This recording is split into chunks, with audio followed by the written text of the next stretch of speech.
உலக மக்கள் எல்லோருக்கும் வணக்கம். சிவம் ஜோதிடம் வாயிலாக நான் உங்கள் ஜி கோபால் பேசுகிறேன். இன்னைக்கு பேசக்கூடிய பலன் என்ன அப்படின்னா, செவ்வாய் பகவானுடைய பெயர்ச்சி.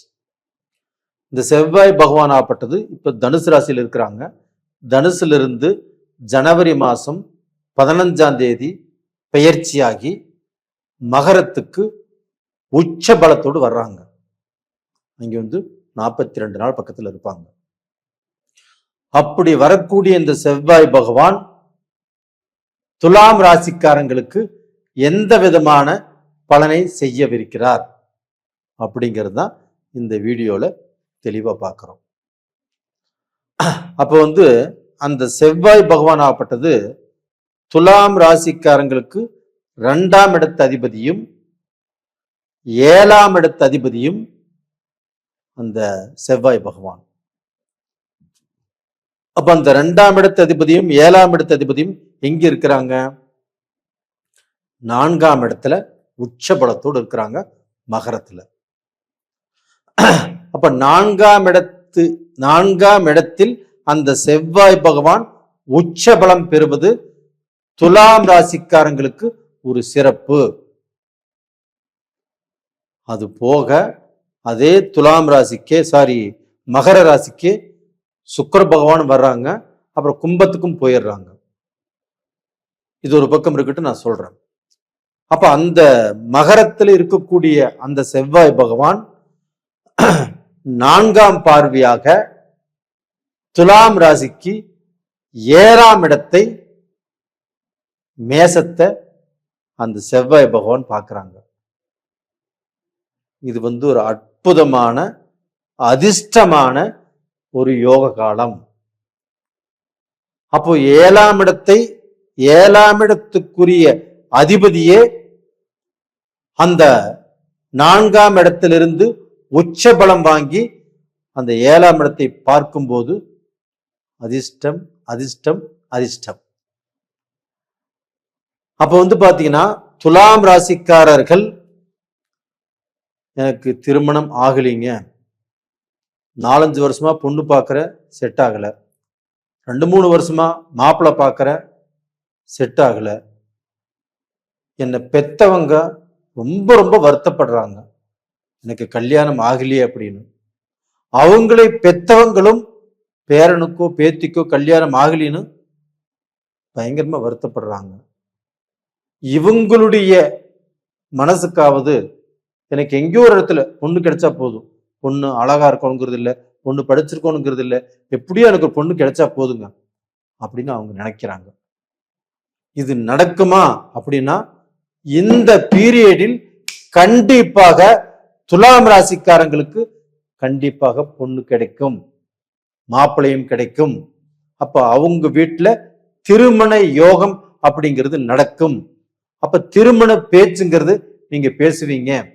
அப்ப உங்க வீட்டுல சுபகாரியம், சுப பேச்சுகள் கண்டிப்பாக நடக்கும். இது உறுதிங்க, உண்மையா நடக்குங்க. அப்ப இது மாதிரியான டைம் உங்களுக்கு நடந்துட்டு இருக்குது. அது போக பாத்தீங்கன்னா, அந்த 7ஆம் இடம் வலுப்பெறுவதால் உங்களுடைய பார்ட்னர் யாருங்க, உங்களுக்கு மனைவியா இருக்கிறவங்க, இப்ப கணவன் மனைவி, இப்ப துலாம் ராசியில் இருக்கிறவங்களுக்கே கணவன் மனைவிக்கும் கொஞ்சம் பிரச்சனை, கொஞ்சம் வேதனை, கொஞ்சம் மனஸ்தாபம். அது பெத்த மகனால இருக்கலாம், மகளால இருக்கலாம், இல்ல குடும்பத்துல சில சூழ்நிலைகள் மனஸ்தாபத்தை உருவாக்கி இருக்கலாம். இது மாதிரி குழப்பத்துல கணவன் மனைவிக்கோ இல்ல மக்களாலேயோ சம்திங் சில பிரச்சனைகள் நடந்துட்டு இருக்குது. இது உண்மை.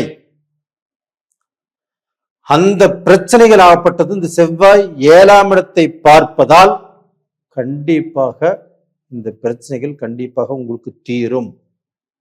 அது மட்டுமில்ல, அந்த 7ஆம் இடத்தை பார்த்து அந்த பார்வை பலம் மேசராசியில பட்டு, அந்த மேசராசிக்கு உச்சமான செவ்வாய் மேசராசியில பார்க்கறதுனால கண்டிப்பாக உங்க குடும்பத்தில் இருக்கக்கூடிய பிரச்சனைகள் தீரும், குறைகள் மாறும், குழந்தை பாக்கியம் கண்டிப்பாக கிடைக்கும். ஏன் சொல்கிறேன் அப்படின்னா 3, 6, 7 அதே சமயத்தில் வந்து பார்த்தீங்கன்னா உங்களுடைய ராசிக்கு 10ஆம் இடத்தில் இருக்கக்கூடிய அந்த செவ்வாய் பகவானையும் சந்திரன் வீட்டை செவ்வாய் பகவான் பார்ப்பதும் 11ஆம் இடத்தில் இருக்கக்கூடிய அந்த சூரியனுடைய வீட்டையும் இந்த செவ்வாய் பார்க்குறாங்க. அப்போ வந்து பார்த்தீங்கன்னா 10, 11 அப்படிங்கிறது ஒரு அற்புதமான ஸ்தானங்கள். அப்போ அங்கே செவ்வாய் பார்ப்பது, அங்கே செவ்வாய் நீச்சம். அப்போ அந்த செவ்வாய் அந்த நீச்சமான இடத்தை பார்ப்பது நீச்ச பங்க ராஜ யோகம். துலாம் ராசிக்காரங்களுக்கு நீச்ச பங்க ராஜயோகம். அப்புறம் என்ன கவலை, என்ன கஷ்டம்? நீங்க சந்தோஷமாக ஜாலியாக மனசை ரொம்ப தைரியமாக வச்சுக்கோங்க. எல்லாமே பாசிட்டிவாக தான் உங்களுக்கு நடக்கும். அது போக 11ஆம் இடத்தையும் அந்த செவ்வாய் பகவான் பார்க்குறாங்க. அந்த 11ஆம் இடம் என்பது லாபஸ்தானம். அப்போ வந்து பார்த்தீங்கன்னா நீங்கள் எந்த வழியில் போனாலும், எதை செய்தாலும், எதை தொட்டாலும் இந்த பீரியட்ல லாபம் தான் உங்களுக்கு நிச்சயம். ஏன்னா உங்களுக்கு தனாதிபதி செவ்வாய் பகவான். அந்த செவ்வாய் பகவான் 11ஆம் இடத்துல 11ஆம் இடத்தை பார்க்கும்போது உங்களுக்கு வந்து பார்த்தீங்கன்னா ஏதாவது ரூபத்தில் லாபத்தை கொடுக்கும். எப்பவுமே வந்து அந்த தனாதிபதி 11ஆம் இடம் என்பது லாபம். இது ரெண்டுமே நல்லா இருந்தால் மட்டும்தான் நம்மளுக்கு அந்த வளர்ச்சி, அந்த பணம் சேர்க்கை, மீண்டும் மீண்டும் நம்ம வளர்றது, நம்ம கடன் கஷ்டங்களை அடைப்பது, அதுபோக தங்க நகைகள் வாங்குவதற்கு வாய்ப்பு இருக்கிறது.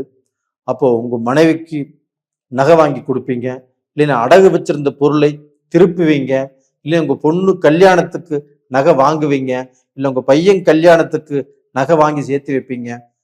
இது எல்லாமே இந்த பீரியட்ல கண்டிப்பாக நடக்கும். அப்போ டோட்டலா பார்த்தீங்கன்னா இந்த சுக்கிர பகவானும் 4ஆம் இடத்துக்கு போறாங்க, 5ஆம் இடத்துக்கும் போறாங்க. அப்ப அந்த சுக்கிர பகவான் ஆப்பட்டது, இந்த சுக்கிர பகவான் சனியுடைய வீட்டுக்கு போறதுனால, அந்த சனியும் சுக்கிரனும் நட்பு கிரகங்கள் அப்படிங்கிறதுனால இவங்களுடைய ஆசைகள் பலிக்கும், இவங்களுடைய எண்ணங்கள் நிறைவேறும். அப்ப பாத்தீங்கன்னா அந்த சனி பகவானால இவங்களுக்கு நல்லது நடக்கும்.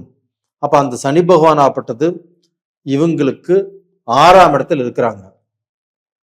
அப்ப அந்த 6ஆம் இடத்தில் இருக்கக்கூடிய அந்த சனி பகவான் சுக்கிரன் சனி பகவானுடைய வீட்டுக்கு வந்ததுனால அந்த சுக்கிர பகவானுக்கும் நல்லதை தான் செய்வார். கண்டிப்பாக உங்க வாழ்க்கையிலே நல்லது நடக்கும். கெட்டது ஏதாவது நடக்குமா சார் அப்படின்னா ஒரு விஷயத்துல கொஞ்சம் கவனமா இருங்க. எந்த விஷயம் அப்படின்னா, ஒரு பிஸ்னஸ்ல இருந்து நீங்க பணம் ஒருத்தரை நம்பி கொடுக்கறதோ, அவங்க சீக்கிரம் கொடுத்துருவாங்க, நமக்கு ரொம்ப வேண்டப்பட்டவங்க அப்படின்னு நினைச்சு நீங்க ஏதாவது கொடுத்தால் கண்டிப்பா மாட்டிக்குவீங்க. அதே சமயத்துல நீங்க ஒரு பிஸ்னஸ் பண்ணிட்டு இருக்கிறீங்க, உங்களுடைய மேனேஜரோ உங்களுக்கு வேண்டப்பட்டவங்களோ ஒரு கல்லால் இருக்கிறாங்கன்னா அதை கொஞ்சம் சரியா பார்த்துக்கோங்க. தொழில்ல கொஞ்சம் கவனமா இருங்க. மற்றபடி எந்த பிரச்சனையும் இல்லை, நல்லா இருப்பீங்க. அது போக நீங்க நிறைய பேர் என்கிட்ட ஜாதகம் அனுப்பிச்சிருக்கிறீங்க, அனுப்பிச்சு பார்க்க சொல்லியிருக்கிறீங்க, நான் பார்த்துட்டு இருக்கிறோம். அவங்க எல்லாத்துக்குமே ரொம்ப நன்றி. அதே சமயத்துல இந்த காணொளியை நீங்க பாருங்க, பார்த்துட்டு உங்க நண்பர்களுக்கும் உங்களுடைய உறவுக்காரங்களுக்கும் ஷேர் பண்ணுங்க. உங்களிடமிருந்து விடைபெறுவது உங்களின் ஜி கோபால். நன்றி, வணக்கம்.